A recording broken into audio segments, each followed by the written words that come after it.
নমস্কাৰ, মই নিবিৰ নন। আপোনালোক সকলোকে পুনৰবাৰ স্বাগতম জনাইছো মোৰ অন্য এটি ভিডিঅ'লৈ। আজি আমি অসম চৰকাৰৰ ৫ লাখ টকা ৰাজসাহায্য লাভ কৰা ছাগলী পালক প্ৰভাত দাসৰ মুখেৰে জানিম অসম চৰকাৰৰ বিভিন্ন আঁচনিৰ ধন বিনামূলীয়াকৈ আপুনিও কেনেকৈ লাভ কৰিব পাৰিব।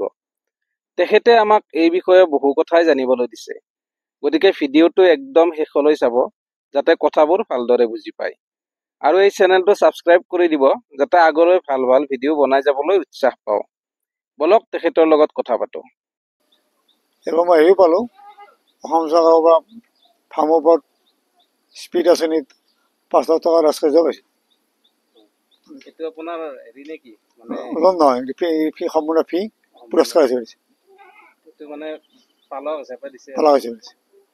আৰু এইবিলাক অকণমান কওকচোন, মানে ছাগলী পালক বা যিকোনো পালকে আৰু কেনেকে চৰকাৰৰ পৰা কেনেকে সহায় ল'ব পাৰে?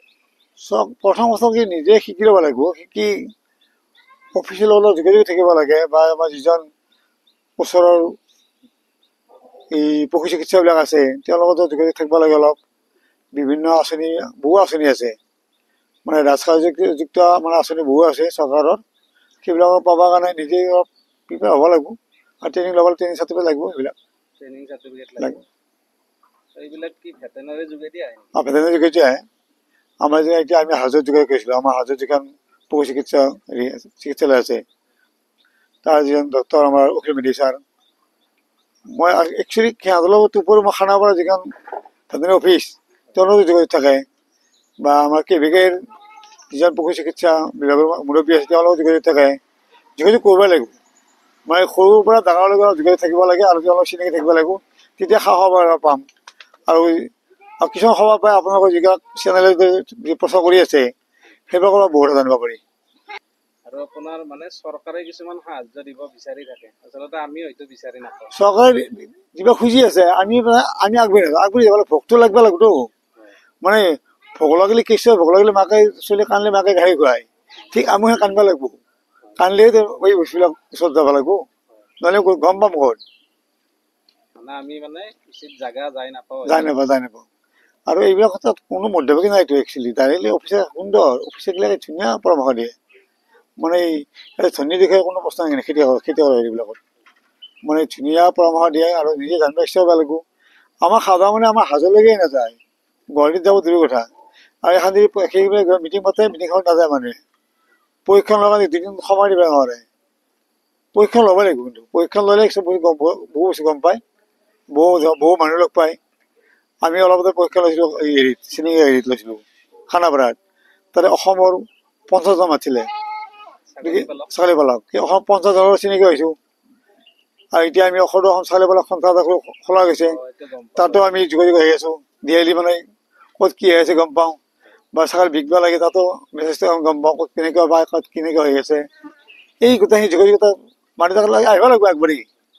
তাত আহোঁতে পইচা নালাগে, এইটো আহোঁতে কিন্তু মানুহখিনি খেলা আৰু প্ৰত্যেক আমাৰ সেইদিনা গৰুৰ মিট হৈ থাকে প্ৰত্যেক ৰবিবাৰে। মানুহে সেই গৰুৰ মিটটোৰ কাৰণে 1 ঘণ্টা সময় নিদিয়ে। গৰুৰ মিট হয়, গৰুৰ মিটত প্ৰত্যেক ৰবিবাৰে ছাগলী পালক সন্থা, মানে তাত অফিচাৰবিলাক মাতি অনা যায় বিভিন্ন বিভাগৰ, তেওঁলোকে ধুনীয়া হেৰি বুজাই দিয়ে। তাতে ছাগলী পালন নকৰাকে কোনোবাই জইন হ'ব পাৰে? পাৰে, জইন হ'ব কোনো প্ৰব্লেম নাই, জইন হ'ব পাৰে, তাৰ বাধা নাই, কোনো ফিজ নালাগে। সাধাৰণ ছাগলী পালক সন্থাত জইন হোৱাৰ কাৰণে কোনো ফিজৰ প্ৰয়োজন নাই, খালি জইন হ'ব লাগে। মানে আগবাঢ়ি আহিব লাগে আৰু আগবাঢ়ি আহিব লাগিব। মই ক'লো নহয় যে ভোকটো নিজৰ লাগিবই লাগিব, কোনো খেতি নাই, এইটো অফিচাৰে দিবা খেতি নাই, আমি যদি আগবাঢ়ি যাওঁ তেওঁলোকে দেখাই দিবই। এতিয়া কেভিকে 35% ছাবচিডিত লোন দিছে, বেংকবিলাকত দি আছে, আমাৰ মানুহে বেংকত নাযায়। বেংকত গ'লেও কি হ'ব, মানুহে যোগাযোগ নকৰে আৰু বিশ্বাস কৰি লাভ নাই, ছাগলী একচুৱেলি পালন কৰিবই লাগিব। এনেই নাপায়তো, অফিচে চাব আহিব আপোনাৰ আছে নে নাই, সাহায্য পাবৰ কাৰণে, আঁচনি পাবৰ কাৰণে ছাগলী পালন কৰিব লাগিব, এনেই কৰিব পাব, পইচাটো এনেই অৱশ্যে নহয়তো। কিন্তু ছাগলী পালন কৰি মানে ভাল মানে কিছুমান আঁচনি লাভ কৰিব পাৰে, বহু আঁচনি আছে চৰকাৰৰ। ইয়াতে নামত আছে 50% ছাবচিডি আছে, য'ত কোটি টকালৈকে দিয়ে, তাৰ 50% ছাবচিডি, 50% ছাবচিডি। গতিকে সেইবিলাকত যোৱাৰ কাৰণে অলপ মানুহ কৰিব লাগিব, মানুহ ট্ৰেইনিং ল'ব লাগিব। আচলতে সাধাৰণ মানুহখিনি ইমান গমো নাপায়। নাই একচুৱেলি নহয়, গম মানে গম নাপাই ইচ্ছা নকৰে। ঘৰত বহি চব বছৰ গম নাপায়তো, মিটিংবিলাক যাব লাগিব।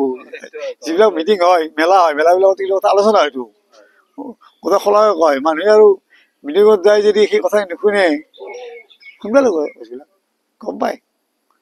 আমি মানে ভিতৰত থকা যায়, কিমান ভিতৰত আছো, কুলহাটী আমি গাঁৱৰ হাজো বহুত ভিতৰৰ জেগা, কিন্তু আমি কেনেকৈ গম পাই আছো? এতিয়া আমাৰ বিভিন্ন অফিচাৰ আহে, কি আহে, আমাৰতো তেওঁলোক যোগাযোগ আছে, আমাৰতো অসুবিধা নাই। কিন্তু ৰাতি 12 বজাত ফোন কৰিলেও কিন্তু আমি ডক্টৰখিনিক পৰামৰ্শ পাওঁ কিন্তু।